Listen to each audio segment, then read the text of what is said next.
విశాఖలోని వేమన మందిరం అమ్మేశారా అంటూ పబ్లిక్ గ్రీవెన్స్ లో అధికారులను జనసేన కార్పొరేటర్ పీతల మూర్తి యాదవ్ నిలదీశారు. జీవీఎంసీ అధికారులు పెండింగ్ పనులపై రివ్యూ మీటింగ్లలో ఎందుకు చర్చించడం లేదని మండిపడ్డారు. ఎన్ని ఫిర్యాదులు చేసినా అధికారులు పట్టించుకోవడం లేదంటూ ఆయన విమర్శలు గుప్పించారు. వేమన మందిరానికి సంబంధించిన డేటాను ఎందుకు దాచిపెడుతున్నారని అధికారులను ప్రశ్నించారు. ఎందుకు ఇన్ఫర్మేషన్ అవ్వలేదు, ఎందుకు దాచిపెట్టాల్సి వచ్చిందో అది అడగరా, దానికి చర్యలు తీసుకోరా, తీసుకోండి చర్యలు. ఇప్పుడు వేల మంది ఉందా డేటా దగ్గర చూపించండి ఒకసారి, నాకు కావాలి.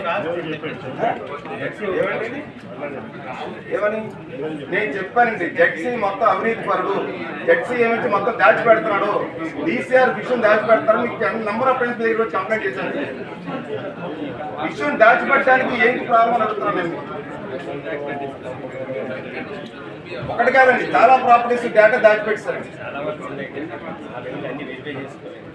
వెరిఫై చేయకుండా డేటా ఇవ్వడం ఎందుకు? మరి ఇంటికి నామరందరి కింద అధికారులు ఇప్పుడు సార్ దీని గురించి అన్నాళ్ళు తిరుగుతున్నాను దగ్గర చెప్పండి.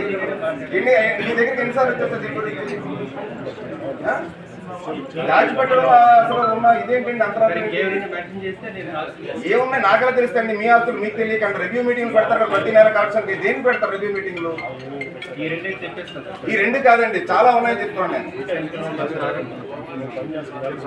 ఈ రెండు కాదండి, చాలా ఉన్నాయండి. మీరు నాకు ఇవ్వకండి డేటా దాచిపెట్టింది. మీరు ఈ పాడి డజన్ మీటింగ్లు పెట్టి నాకు చెప్పిన తర్వాత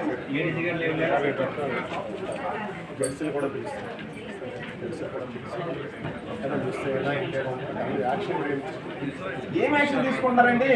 వాళ్ళు మంత్రులు తీసుకుంటారని చెప్తున్నాం మేము స్వయంగా. డేటాను దాచిపెడతారని చెప్తున్నాం మేము స్వయంగా. మీరు ఎంక్వైరీ చేయలేదు. వేమ మందిరం ఎందుకు క్లోజ్ చేశారు, ఎందుకు ఓపెన్ చేశారు సార్ చెప్పండి సార్.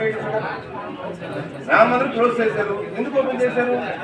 43 సంవత్సరాల నుంచి కబ్జాలు ఉంది కదా, ఎందుకు ఓపెన్ చేశారు సార్?